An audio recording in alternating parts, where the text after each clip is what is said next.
let's talk about some of the properties of maximum likelihood estimation now that we've seen a working example of how it actually works in practice using the Newton-Raphson method to iteratively compute theta scores. So, it's a little bit more efficient than brute force, and certainly you can imagine days before computers just having to do that, a few times instead of doing a bunch of different thetas and doing all that math would have been easier. So the nice thing about maximum likelihood estimation in the positive camp, it's not biased. The expected value of theta always equals to true theta. So that's what we mean by bias, right? If a statistic is biased, then the estimate does not reflect the population value. It is not biased. So the theta is always equal to the true theta. It tends to be fairly efficient. Like I said, we saw some examples where it converges relatively quickly, just a few iterations per person. Error is also normally distributive, which is a nice feature, right? That ties into not being a biased statistic.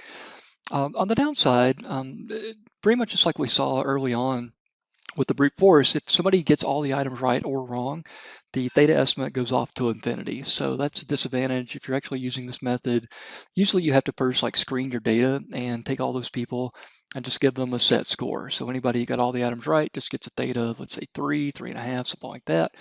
And same for people that get everything wrong, and then you can score everybody else as long as they've missed missed at least one item and at least gotten one item right.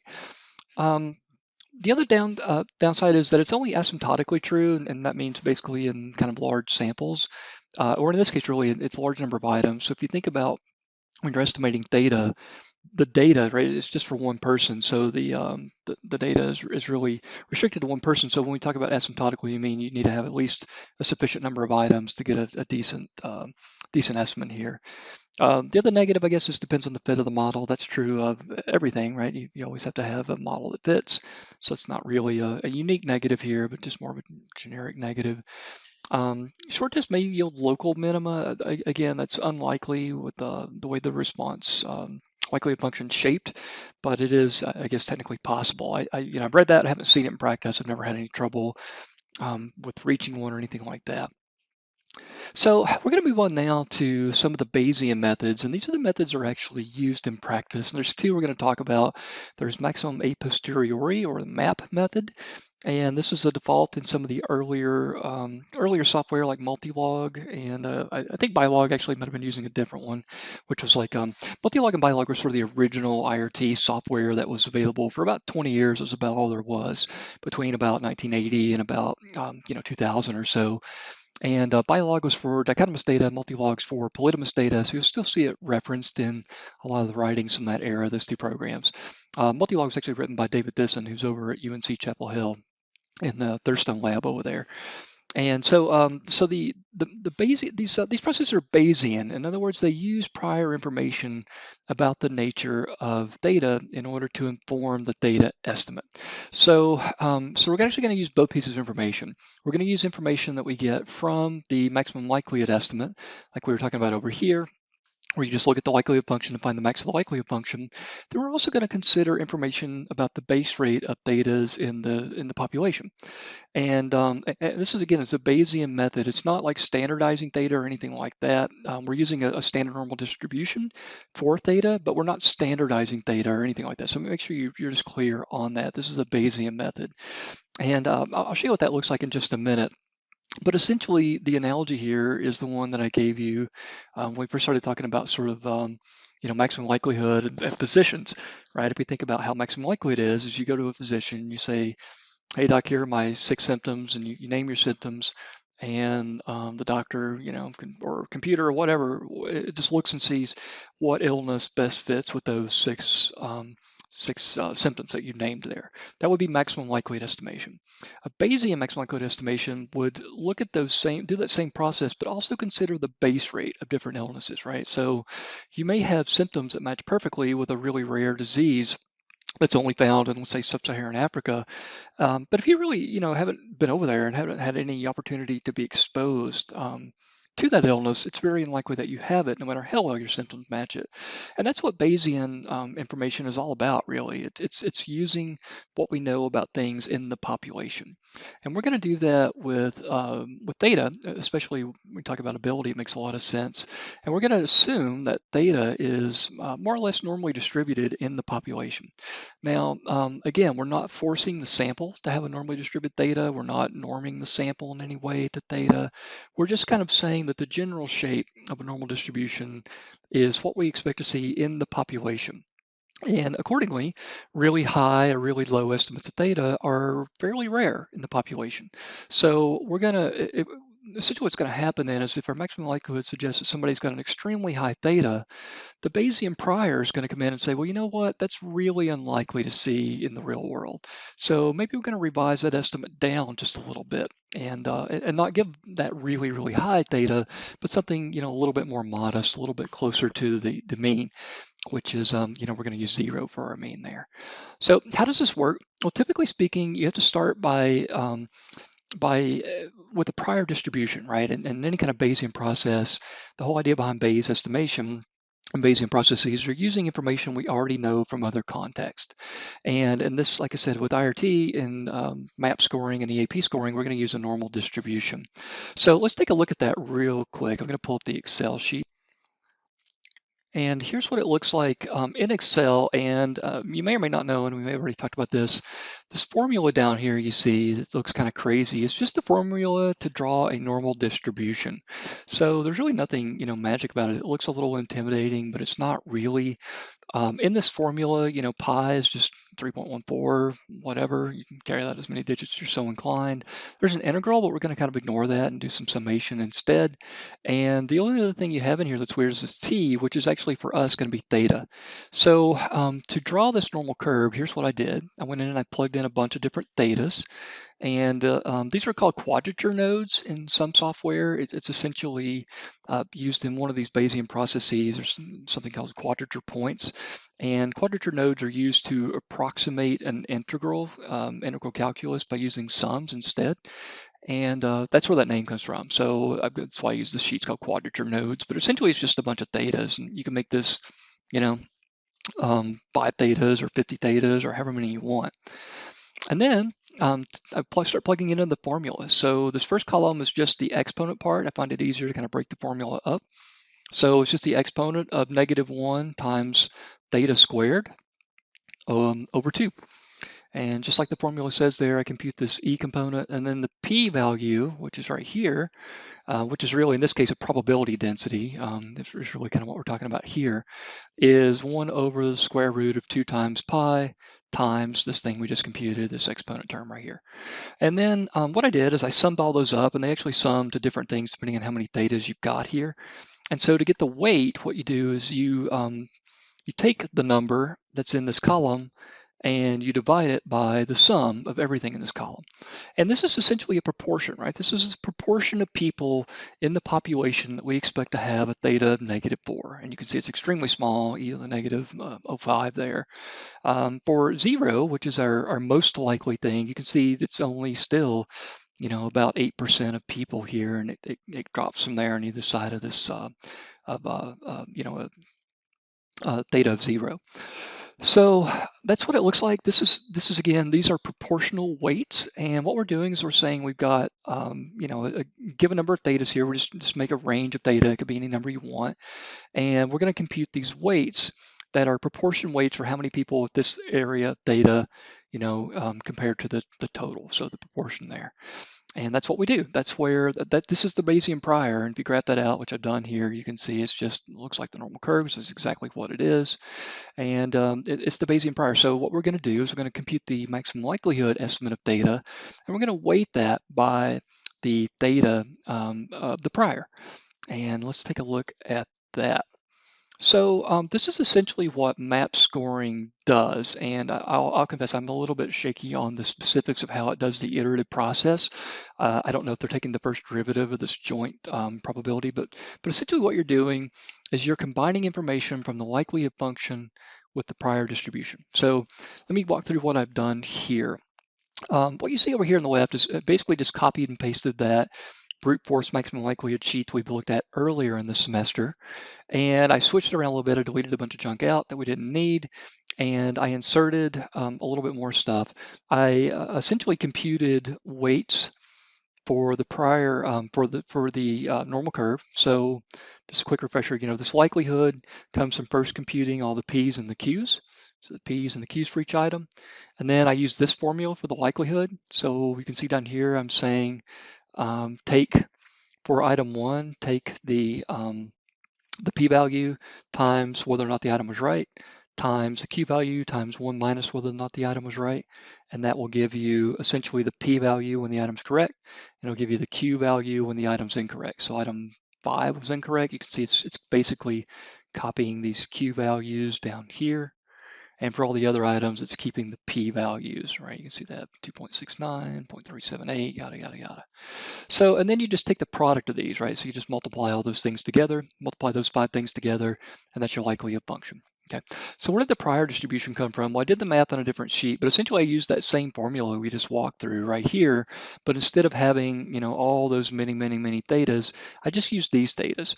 And you get the same kind of thing. You'll get the left part of the formula, and then you'll get a, you'll be able to sum things up and then divide the total by the sum to, divide each individual quadrature node or theta levels kind of component by the sum, and that'll give you the prior density. So these are just densities. It's how many people are at each level of theta. And then what I did next for the posterior distribution is just multiply these two things together. So you can see here, this is just taking that column times that column. And that gives us a posterior distribution. So it's taking into account both the maximum likelihood estimate and the prior information and giving us what's called a posterior distribution. And I've graphed that out here. You can see, don't worry too much about the metric here, but the likelihood function was over here in the blue, the prior's in the red. The likelihood is going to change depending on the response pattern, things like that. And then the posterior is going to be essentially something in between them, right? So what you can see here is we've got the prior, which is always going to be, maximized at 0 because it's a normal population with a mean of 0. And then the likelihood is going to maximize somewhere else, right? And it may be this tall, maybe shorter. It's going to bounce around. We'll take a look at that in a second. And the posterior is going to be the product of those things. It's going to be maximized somewhere in between those two things. So let me try making this number 0 here as well. What you can see now is the likelihood went way down because now we've missed an easier item while getting a harder item right. Missed 3, got 4 right. And you can see, again, the likelihood function's maximized over here, and the posterior is maximized slightly to the left of it, closer to the mean. And you can see it down here as well. So what I've done is I've set the conditional formatting to highlight the biggest value. It'll always be the one in the middle, right, for the prior, because that never changes.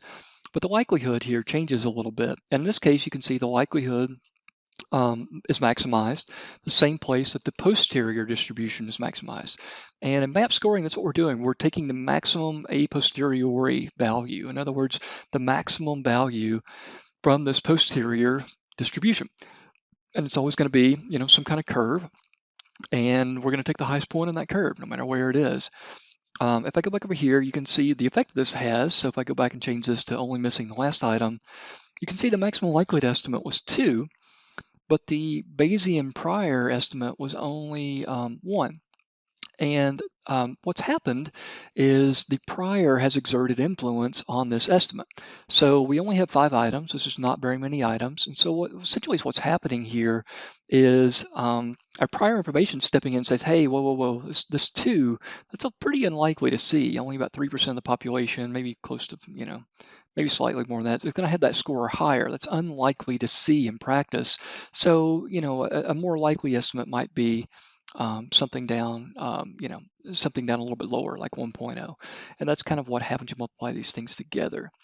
If you add items, these numbers, the likelihoods tend to get smaller and smaller because of the product of these fractions. And what happens is it tends to exert more and more influence onto the posterior. It's a little bit counterintuitive. You'd think a bigger number would exert more influence, but actually the smaller ones by their very magnitude tends to exert more and more influence on the posterior. And what happens then as a result is if you have, let's say, 100 items, right, you get a very big effect of the likelihood function and a very small effect of the prior, and the prior is barely having any influence. But if you only have 3 items, then the prior takes on a much stronger influence. And that's exactly what you would want with Bayesian statistics, right? The less data you have, the more you rely on what you already know. And that's sort of, again, the kind of the philosophy behind the Bayesian approach to statistics in general. So just about everything in IRT, the estimating data, uses a Bayesian process. This is the one I think that people, it's handy to start with because, we go from maximizing the likelihood function, which is here in blue, to maximizing this posterior distribution here in green. But it's a very similar kind of thing, and the overall approach is basically the same. I'm going to just play around with this a little bit so you can kind of see what happens with it. Let's take a look if we miss most of the items. Right, so we're seeing here, again, the likelihood and the posterior kind of match. And if you get most of them wrong, you can see the posterior distribution is maximized at a higher theta than the likelihood function. And so again, you see this effect of this prior, right? This prior is pulling everything toward the middle.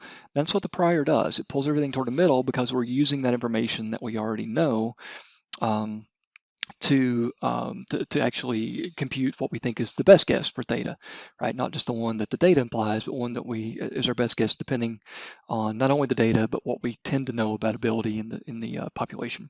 And I didn't talk about it in this class much, but if you Google kind of like distribution of ability tests, some of the early intelligence tests, there were some fairly big data collections, and they mapped out the scores and found that they were incredibly close to the normal distribution. I mean, it matched so similarly. If you Google that, you'll find it. You get 10,000 people or something taking an ability type test. It actually does tend to be very much normally distributed. So, take a look at that. Like I said, a lot of that work is done, I think, in the 30s and 40s, and that's one of the reasons we use the normal distribution so much today.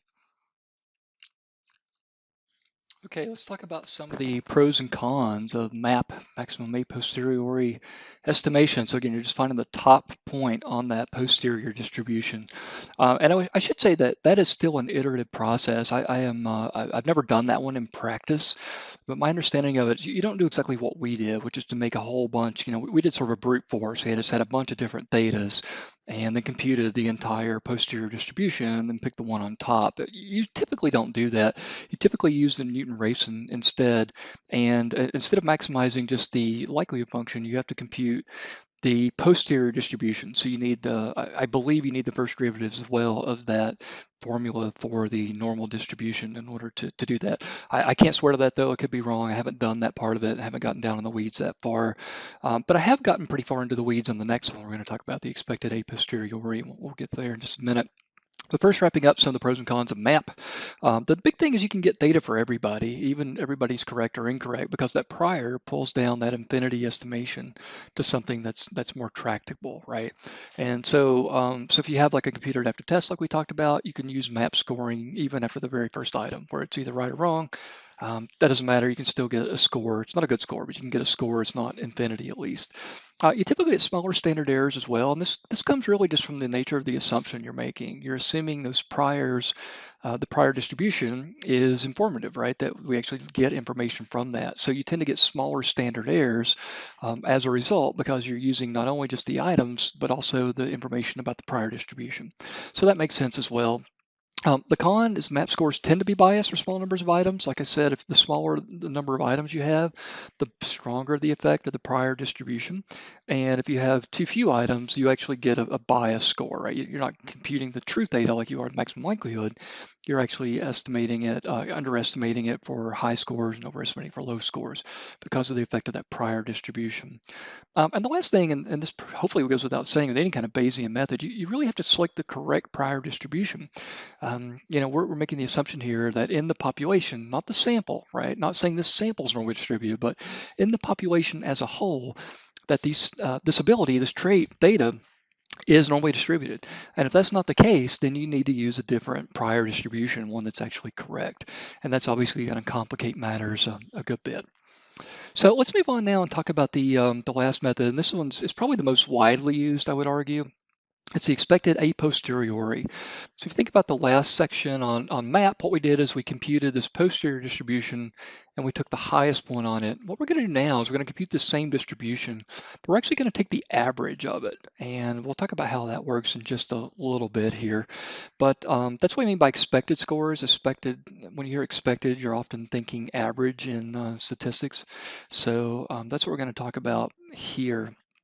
And before we get there, let's talk a little about how we compute averages. And there's a couple ways to do it. And the one that we almost always think about is, you just add up all the numbers you've got and divide by n, and that's your average, right? And so here's an example over on the left. Let me get my highlighter pen on.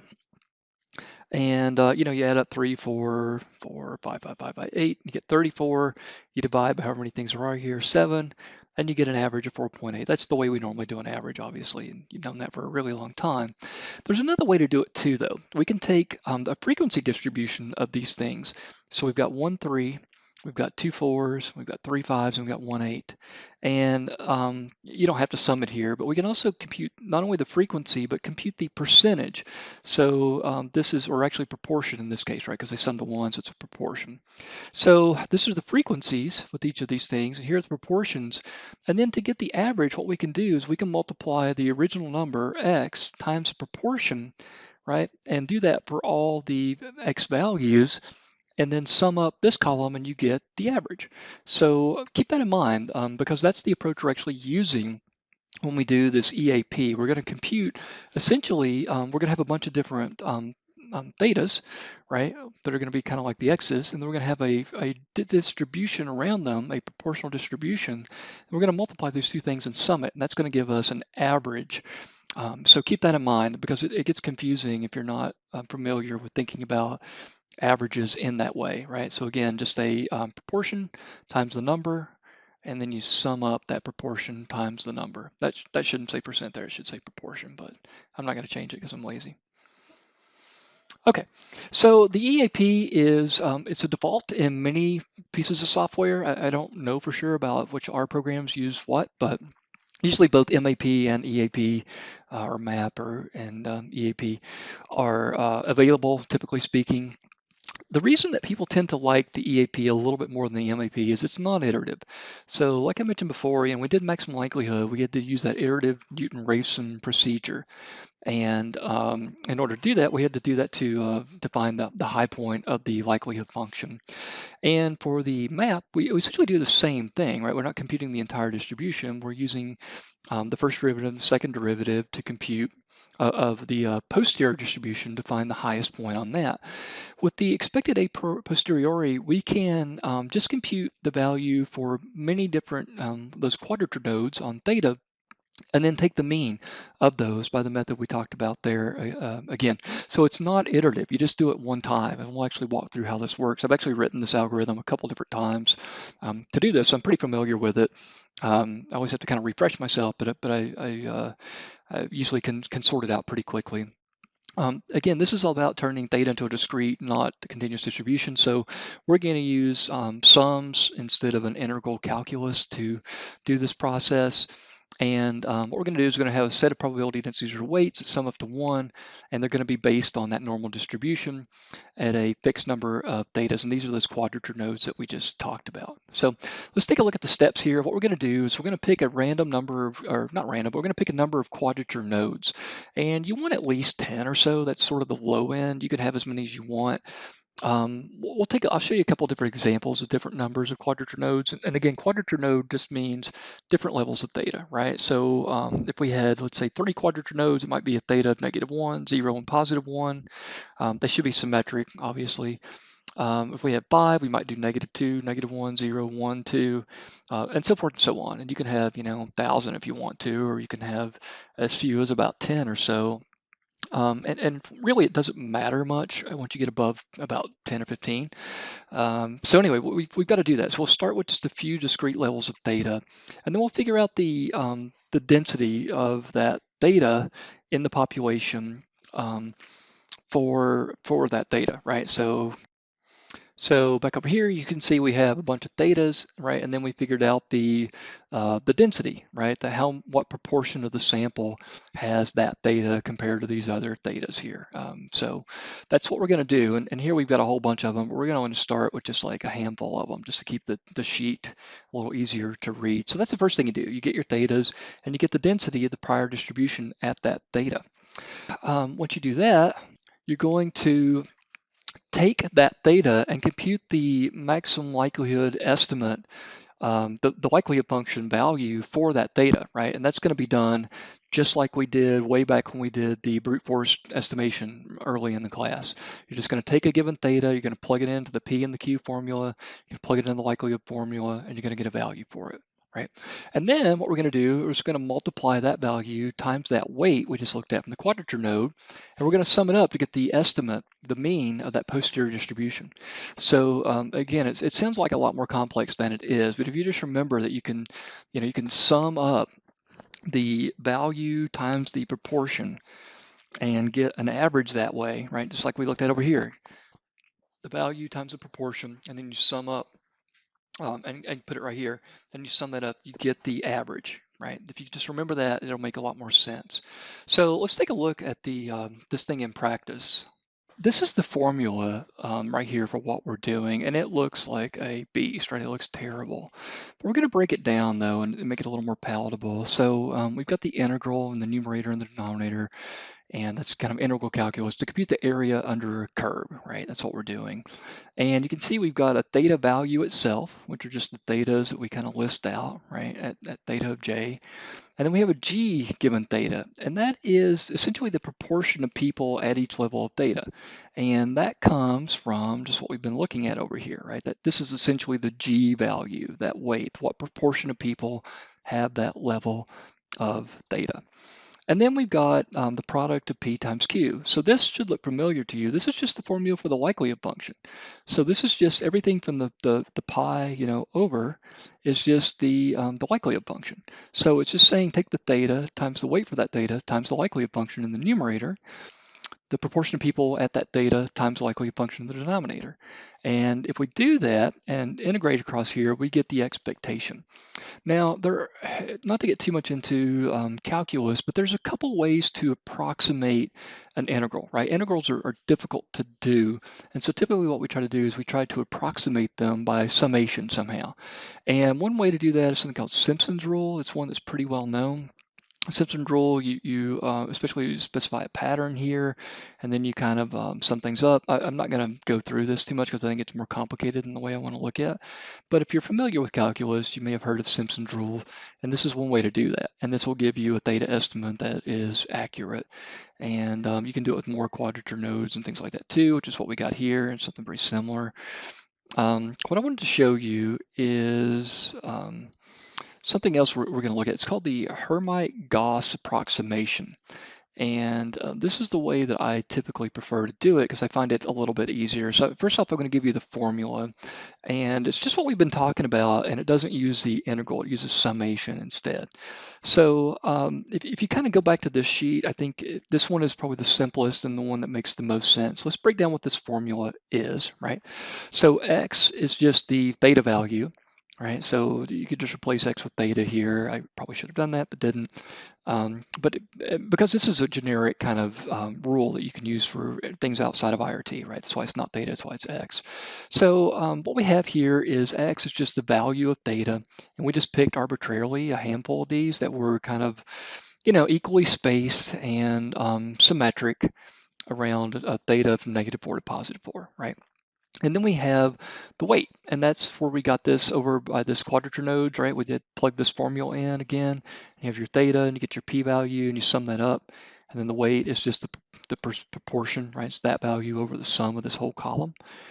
And that's what that is. If you graph this down here, those weights, you can see that it's pretty crude. It doesn't really look that normally distributed. I mean, it's a fairly crude approximation, but what you're going to see is it actually still works pretty well.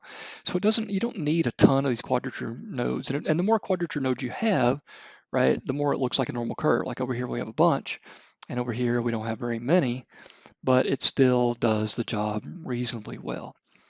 All right, so let's go through the formula here. So we've got x, all right, and the numerator is XLA and the denominator is the sum of LA. So first off, just put aside the sums for now. You always do that last. First thing we need to do for each theta, right? For each theta, we need to write the theta, the likelihood associated with that theta, and the weight associated with that theta. And the A is a weight here. And that's all explained right here, right? So L is the likelihood, which we've been doing all semester, given theta and given the item parameters. X is just the value of theta itself, literally just like -4 or 2 or whatever. And A is the weight, the number of people we expect to see in the population for each of these thetas, right? All right, so so the numerator, what we can do, and what I've got here is just some math, right? So this is the theta, this is the weight that we just computed using that quadrature node, crazy looking normal distribution formula. The likelihood function I computed just like I have kind of all semester. I take the product of the p's times the q's. I've got some stuff hidden here, but you basically use the p when it's correct and the q is incorrect, and you multiply those things together. And you do that for all, you can multiply those things together for all the items, and you get a likelihood function. So you can see the likelihood function's maximized right here, theta 1.3, right? And then we're gonna start multiplying this stuff together. So in the numerator and the numerator, we've got L times A, the likelihood times the weight. So what I've got in this column is just simply the likelihood times the weight. And in the numerator, I've got XLA. So it's that same likelihood times the weight times now the X, which is the theta, right? So the math here is actually pretty simple. Once you understand what the hell you're looking at, it's really not that bad. So, again, the likelihood, we know how to compute. The weight, we know how to compute. L times A is just likelihood times the weight. XLA is the likelihood times the weight times the actual theta. And that's all we do. And then we sum these things across the different quadrature nodes or different thetas. So this whole row right here is just a sum, right? So you can see the thetas are summed to 0. That doesn't matter. You don't need to do that. It's for fun. The weights always sum to 1. That's just the property of the weights. The likelihood, we don't really need that sum. We don't really need, but we do need these two sums, right? So if you look at this formula, XLA, this is the numerator right here. So that's the numerator of this formula, and this is the denominator right here. And if you look at theta, it's just that numerator, right, over that denominator. And that is our theta estimate. And this is a Bayesian method, again, because these weights are the Bayesian priors. And this is the likelihood function, just like we've been doing. And then you get your Bayesian estimate for the actual theta. So, hopefully that takes away some of the mystery of what Bayesian estimation looks like, Bayesian statistics, and how all this stuff works.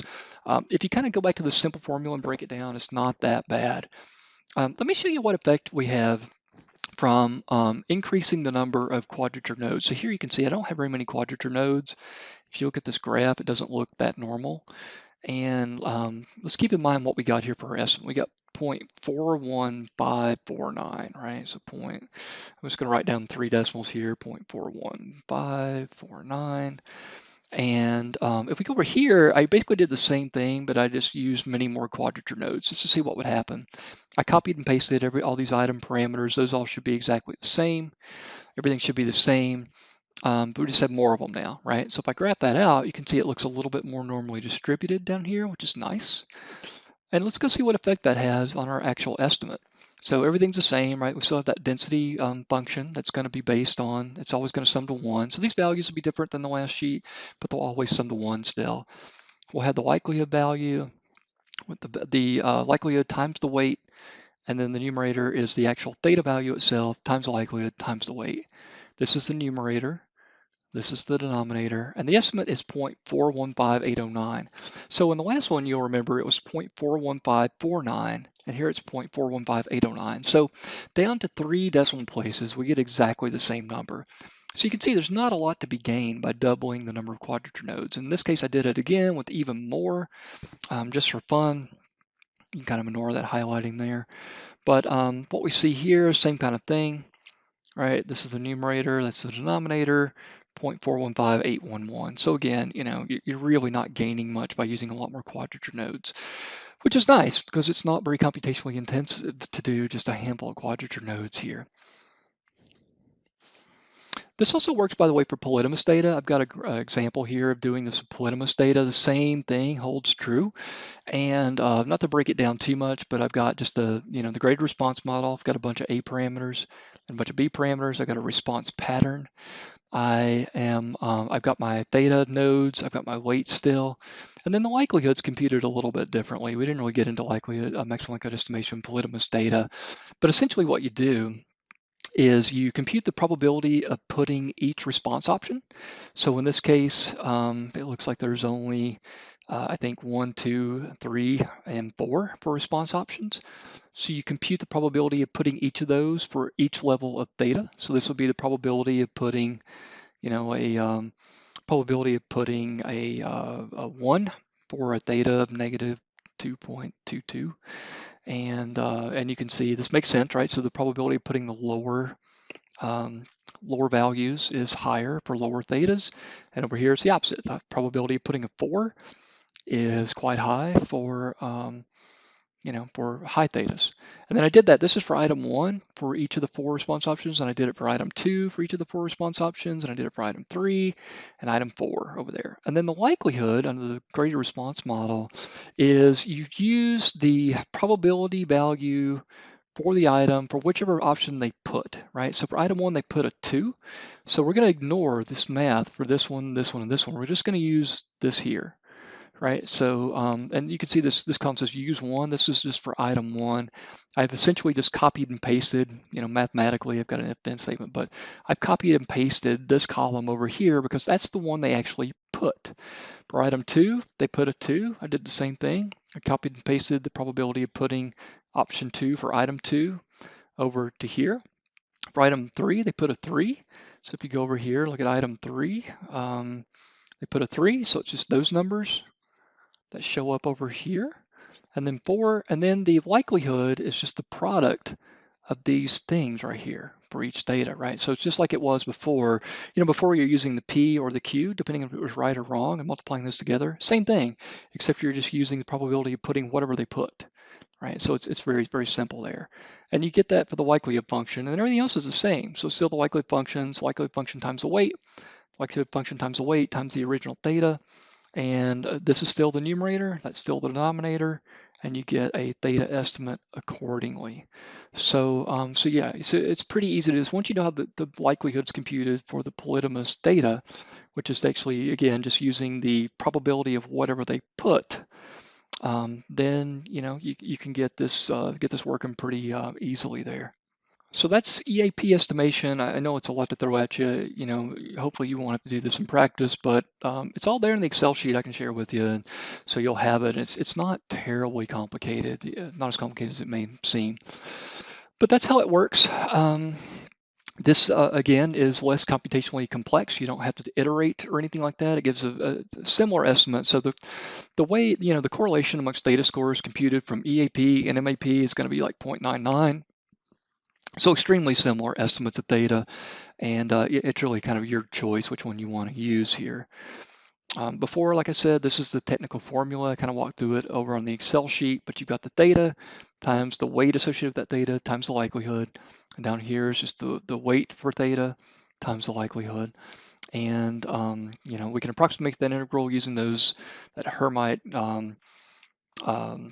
Gaussian kind of process. And this is the other one, the first one I showed you, the Simpson's rule. It looks like this. Again, I'm not going to break this, go down into this too much, but it's a well-known way in calculus to use summation to approximate an integral, which is a really helpful thing to do if you're actually trying to figure out, the integral in practice. And this is the formula we actually used, right? So theta times the likelihood function times the weight associated with that theta, which you get from just the normal distribution curve. And then the bottom is likelihood times the weight for that theta.